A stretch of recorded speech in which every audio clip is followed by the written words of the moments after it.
Une nation paupérisée et éclatée, voilà bien le bilan de 40 ans d'une cogestion droite-gauche coupée des réalités. Il manque en moyenne 540 € à chaque foyer français pour boucler ses fins de mois, et la précarité s'est installée dans les zones périurbaines, délaissées par la politique de la ville. Comprendre des banlieues. Exemple extrême.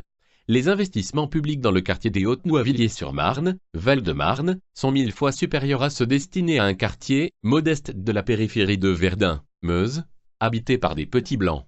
85% des ménages pauvres vivent en dehors des quartiers sensibles, sur qui les subventions se déversent. Dans ces derniers se développe, en revanche, un islam radical qui biberonne aux prestations sociales. Cette idéologie veut en découdre avec la France et ses valeurs, en abusant de la passivité de la communauté musulmane.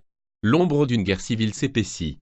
J'ai l'impression de me trouver dans un pays en conflit, de vivre une scène de guerre en Irak, écrit Maxime Tandonnet, décrivant une visite surprise de Nicolas Sarkozy à la Courneuve, en 2010.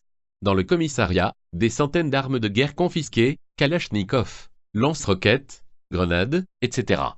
Il est vrai que les guérillas contre la police, vues comme une force d'occupation, sont devenues banales dans les ghettos.